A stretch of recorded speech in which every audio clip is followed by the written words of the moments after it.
What's up everybody? Welcome to my review of the LEGO Razor Crest set.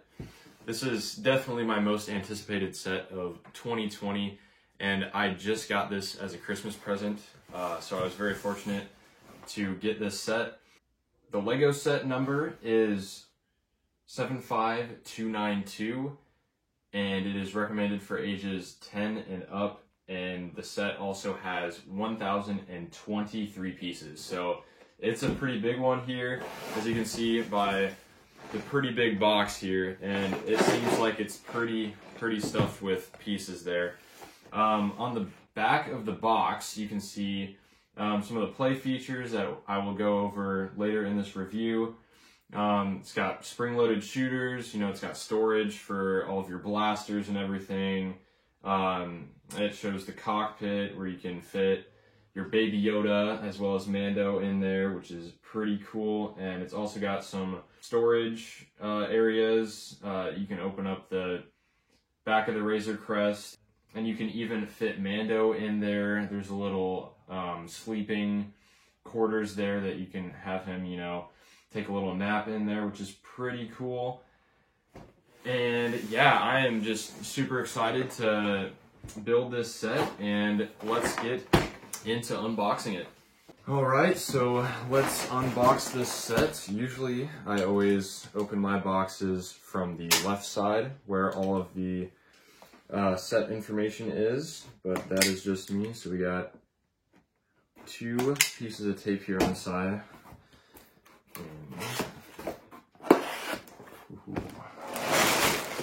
Oh man, a lot more bags than I expected, man. Alright, looks like we have 1, 2, 3, 6,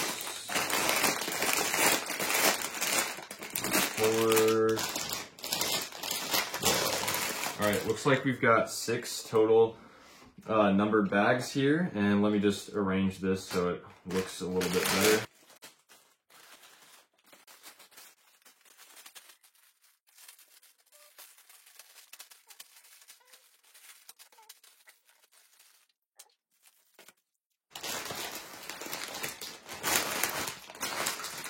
Alright, so we've got all the pieces laid out, and let's get to building this thing.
All right, so here is the Razor Crest in all its glory.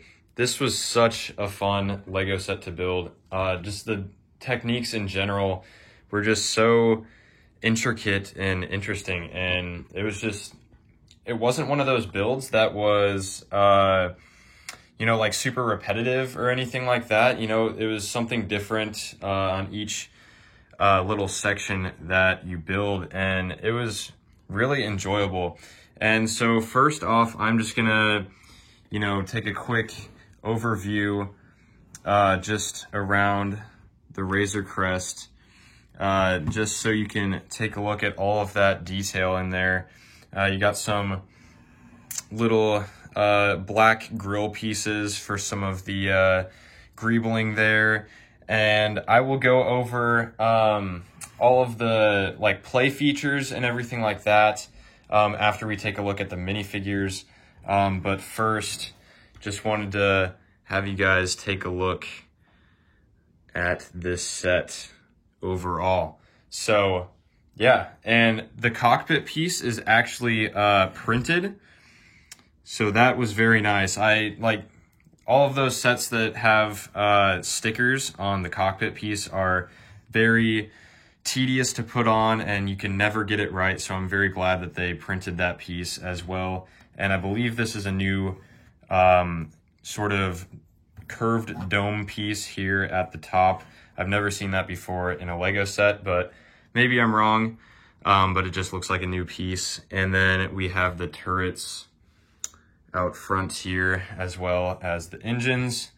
And there were a decent amount of stickers on this set. As you can see, there's a big sticker right here, as well as on the other engine. And then there are some stickers down below here with kind of that tan sort of detailing there, those markings that are a little bit scratched up from weathering. That is pretty cool, as well as up here on these wedge pieces.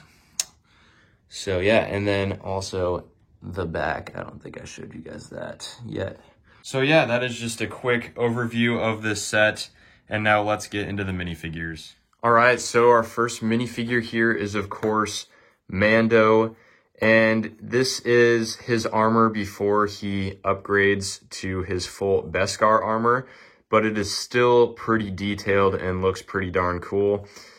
His helmet is also a gunmetal gray color, and if we take that off, we just get a black face, because I think that this set was released before he actually had his face reveal in the show, but maybe I'm wrong on that. Maybe they released this a little bit later. Not too sure. But in the back, we have his cape, and this is a newer style cape that also came out in the Mando Battle Pack as well. So that is pretty cool. I like this new style of cape very much. It's kind of a different material from the regular style cape. It's a little bit softer, so you can move it a little bit easier, but it's not nearly like one of those soft capes like we get with the superhero sets, but it is still pretty cool. And then on the back, if you can see that here, let me take his cape off real quick. So removing the cape, you can see he has some back printing as well, which is pretty cool, with sort of that rusted orange color on his back plate there, as well as a brown strap coming down to his belt, which is pretty cool. So overall, I'm very happy with this Mando figure, and let's get on to the next figure. Here we have everybody's favorite little green character from The Mandalorian. It is Baby Yoda, or the child, as well as known as Grogu, which is his real name. This figure, I don't think that they could have done a better job on this. I just love his little head mold there, which is very cute. This does come in two pieces, of course, just his head, and then the regular baby torso piece, which is pretty cool. So you can just fit that right on there. And I think they did a really good job just with his face and overall just fitting so much detail into such a small figure. And I think they did a really good job with this. Another thing to mention is his head is kind of a rubbery material, so you can kind of bend his ears a little bit, which is pretty cool as well. Next up, we will be taking a look at Greef Karga here. He has a pretty major role in the first season of The Mandalorian, especially, and he has some pretty great detailing on his front torso as well as on the back. You can see he's kind of got a cape going on there. I kind of wish that we would have gotten an actual cloth cape for him because he does wear a cape in the show. But I think they overall did a pretty good job of capturing this character in Lego form. They got the hair and facial expression pretty well. He does not have any printing or detail on his legs though, which is all right. But overall, a pretty solid minifigure. He does also wield the two blasters there. And next up, we have IG-11, which is one of the coolest droids since IG-88 in episode 5. But in episode 5, we do not see IG-88 in full action, so this was pretty cool to see one of those same brand of droids in The Mandalorian just going full out. And that was in the first ever episode of The Mandalorian as well that we saw that. And there is a printed 1x1 cylinder piece for his eyes and face and whatnot. You can see all of those details there. He comes with a blaster there as well as a long rifle on his back with a 1x1 clip there, which is pretty cool. Other than that, not too much else to say about this figure, but a very good inclusion in this set. And last but not least, we also have a Scout Trooper in this set, which is pretty cool. To call back to the season finale of the first season of The Mandalorian, actually, where they have a couple of Scout Troopers go after Kuiil. And he comes with a little pistol there, and the detailing on this figure is just incredible. I don't think I've gotten a Scout Trooper in minifigure form before they updated the helmets and such. The last figure I think I got was in the Battle of Endor set back in 2011, I think that was. So it's nice to get another Scout Trooper that just looks so incredible. And he even has dual molding there on the helmet, which is really cool. They did that with the Stormtroopers too. They have dual molding as well, but I think the Scout Troopers do look a lot better than the new Stormtrooper mold, in my opinion. And they are going with sort of a just generic Stormtrooper, Scout Trooper face there for all of these troopers now, because they are not clones. They are just people in the Empire inside of the suits.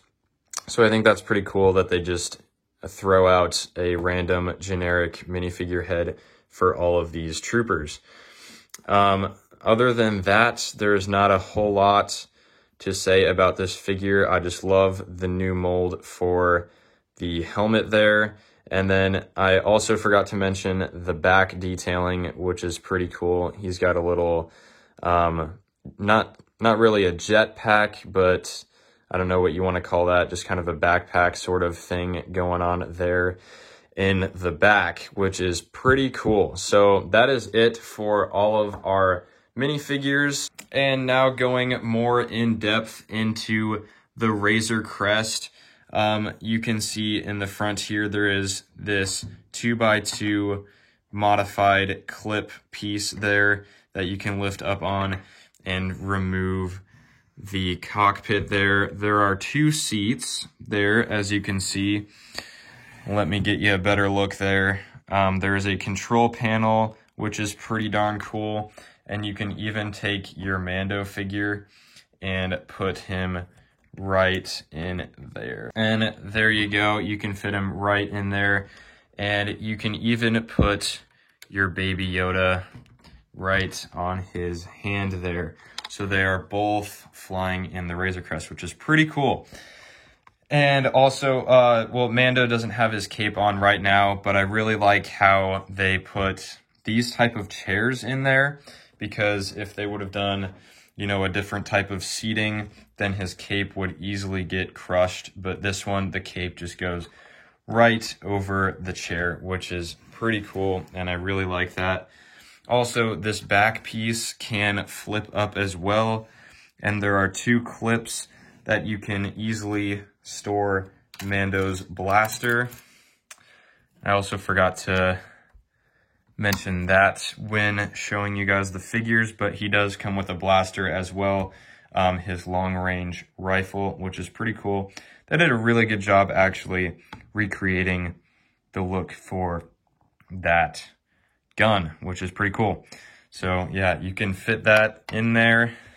And then moving down here, you just saw me open this up because that's where I had Mando's blaster before, but you can store all 3 of these spring-loaded shooters, and you get 1 extra, but I have the other 2 already loaded in here, as you can see, which is pretty cool. So this just kind of folds up, and the other side also opens and folds down like that, and you get a little bed there with some sticker detailing on those panels. But you can take, you know, Greef Karga or Mando or whoever and just fit him in there.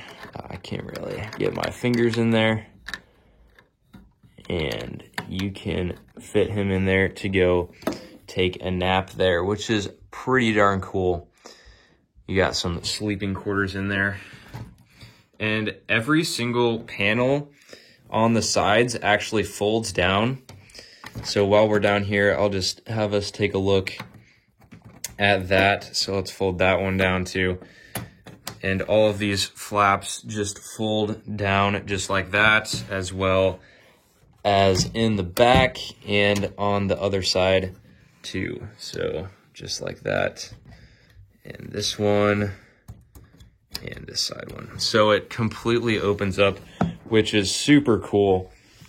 And and inside there's a ton of space to just either stand your figures up in here, so you can just store all of them there. Not sure why a scout trooper would be inside of Mando's ship, but you know, you can just mess around with that, put all of your figures in here, which is really neat. Over on this side, you have these 2 people frozen in carbonite, and these are stickers, but that was pretty cool. That's a callback to the first episode of The Mandalorian ever, where he takes that blue guy, I don't know what his name is, but he takes that blue guy and gets him frozen in carbonite. So these are just 2 other bounties that Mando has. There they are together.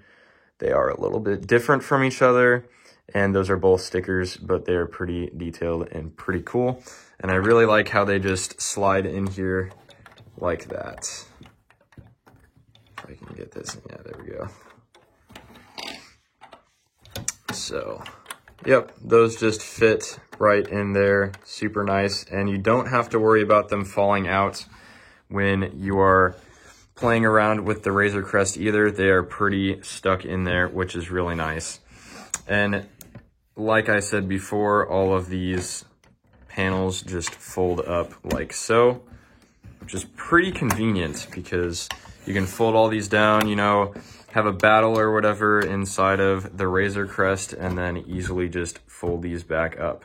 And what I think would have been super cool is this back panel that folds down. You know, there's nothing really going on right here. They could have had maybe like a speeder bike or something like that just attached to the back there, kind of like they did in the 2013 Republic gunship. But that is just me. That would have been a kind of cool touch there. And moving on to the top section of the Razor Crest, of course, I mentioned these two turrets at the front before, and they are pretty detailed, pretty accurate to what you see in the show. We also have, this is actually an escape pod. It kind of just looks like, you know, some other detailing at the top, but you can actually pull up on this, and it is an escape pod here. And you can open the top of this right here, and then it has two jumper plates there that you can fit whoever you want in there, which is pretty cool. We don't actually see the Mando use his escape pod in the show, but maybe we will later in maybe season 3. Not too sure, or I don't even know if that's actually accurate to the ship in the show, but that is a very cool inclusion to the set to make it more playable, which is pretty cool. And then just taking a closer look at these guns, or not guns, the engines. But this was a very cool technique that they used to get this sort of round shape around the front of the engine. So that was very cool to build. And then, of course, we have that sticker detailing like I showed you before. And then the back of the engines, they used these large sort of barrel pieces with a trans orange circular tile there in the back, which is pretty cool. And the same thing goes for the other engine. And other than that, there is not much else to go over in this set, but it was very fun building. There are a lot of cool little Easter eggs and play features in this set as well, which is super awesome. And I overall just love this set. It is probably one of my favorites, if not my favorite set of 2020.